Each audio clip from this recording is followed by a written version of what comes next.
Alexis Tobin, and today I will be sharing some of the ways that the Walt Disney Company helped Americans through World War II. Yes, you heard that right. The Walt Disney Company did in fact help the war efforts in America, and even in Canada too. You see, World War II was a very interesting time for Walt Disney Animation Studios. The war led the studio to create things they had not created before for purposes they had never intended. These creations included wartime media made to educate, entertain, persuade, and increase morale among Americans. Although these efforts may seem shocking on paper, they proved extremely helpful to the Allies' war efforts. Some of them even made new milestones in history. Producing this wartime content became so important at Walt Disney Animation Studios that it became 95% of the products being produced, with 90% of its employees devoted to it. The main source requesting this wartime content from the studio was military branches. In fact, every U.S. military branch requested something from the studio. 75 of their new wartime films got used to train American men that joined the Army. The first military contract that the studio signed was with the Navy, and it occurred only one day after the attack on Pearl Harbor. The Navy wanted 20 films on how to identify aircraft and warships, and paid around $4,500 per short film. This price was significantly higher than what Walt Disney was used to, so naturally, he accepted. But by 1945, the studio had made 33 films for the Navy, 11 more than originally asked for. This made the Navy the biggest military consumer of the studio. Other groups had also asked for Walt Disney Animation Studios' help in promoting wartime content too. Some of these include the National Film Board of Canada, President Roosevelt, the Coordinator of Inter-American Affairs, the Treasury Department, the Sunoco Petroleum Company, the Food Distribution Administration, and the Department of Agriculture. The National Film Board of Canada wanted 4 war bond films and 1 military training film. To meet the short deadlines given to the studio, animators had to reuse animation from earlier Disney films. President Roosevelt wanted Walt Disney to help promote his Good Neighbor policy by traveling to Central and South America. From that trip, Walt Disney Animation Studios made 2 films promoting Latin culture, which helped stop the pro-Nazi influence starting to accumulate there. Those 2 films are titled Saludos Amigos and The Three Caballeros. The Treasury Department asked Walt Disney Animation Studios to encourage American citizens to pay their income taxes. To do so, the studio released the short film The New Spirit and its sequel, The Spirit of 43. The Sunoco Petroleum Company used the 2 characters, Mickey Mouse and Donald Duck, in a campaign with the slogan, Reinforce for Ration Driving. Meanwhile, the Food Distribution Administration used various Disney characters to illustrate a Victory Garden sign, posters, and a booklet to encourage good nutrition during the war. On top of the war projects previously mentioned, the studio did a lot of other things too, one of which includes housing 500 U.S. Army soldiers so that they could protect nearby aircraft factories, such as Lockheed Martin. Yep, you heard me right. While Mickey Mouse shorts were being made in one building on the property, soldiers were in another, preparing for another attack like that of Pearl Harbor. After all, this operation took place just one day after the infamous bombing on American soil. Technically speaking, Walt Disney had no choice in the matter, but he didn't mind it anyway. In fact, he liked having the troops on studio grounds for their 8-month stay.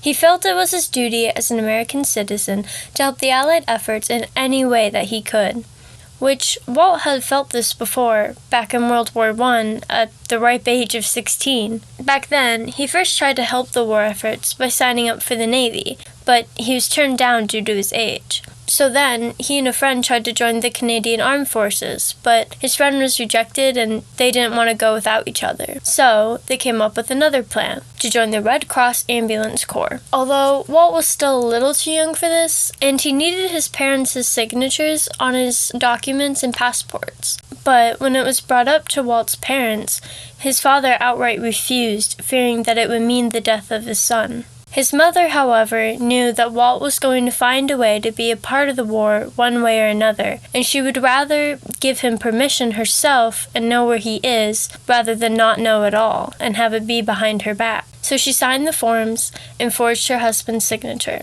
but Walt, fearing his age still being too young, changed his birth year from 1901 to 1900, so now he appeared as 17.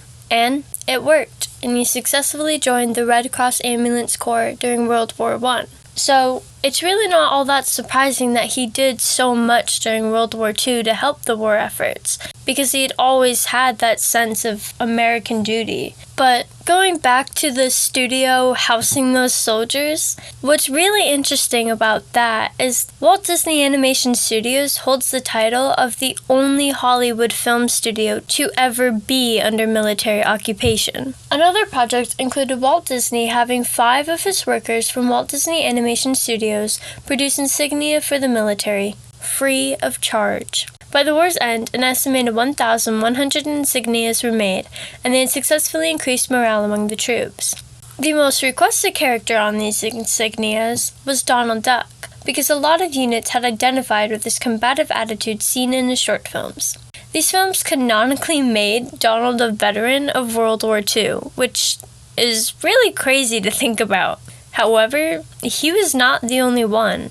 Mickey Mouse himself is also revealed to be on the front lines during a brief clip from the 1942 short film Out of the Frying Pan into the Firing Line. Walt Disney used many of his characters to promote volunteer work, blood drives, and victory gardens.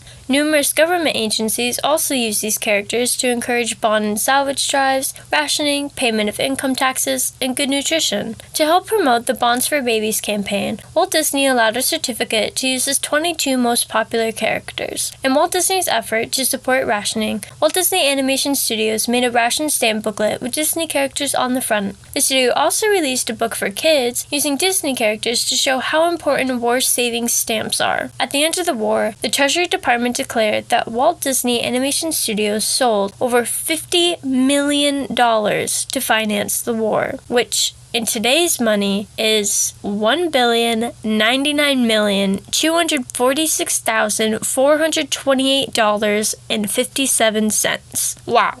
I cannot even fathom that amount of money. Walt Disney Animation Studios' war efforts made such an impact overall that the name Mickey Mouse was used as the password for a top-secret, high-level briefing at a British naval base on the English Channel. This briefing occurred 1 week before D-Day, aka the biggest invasion by sea in history.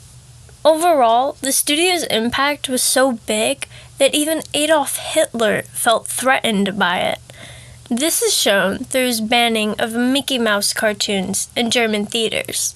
Clearly, Walt Disney Animation Studios had their hands full performing so many tasks for so many people and companies, both big and small. A lot of work and effort went into supporting the Allies and helping them to win the war. As silly as some of this may sound, all of these projects played a big part during World War II. Who knows what may have happened had the studio not helped or even existed. In addition, the studio itself might not have lasted through the war without all these projects to keep their finances afloat. In fact, Walt Disney was on the verge of declaring bankruptcy right at the start of the war, but all of these government and military projects helped to keep his company afloat, and now it's thriving and bigger than ever. Well, there you have it. A surface-level summary of the Walt Disney Animation Studios' efforts to support the Allies. Thank you so much for listening, and feel free to do some research of your own on this subject. There's definitely a lot more that went uncovered here today.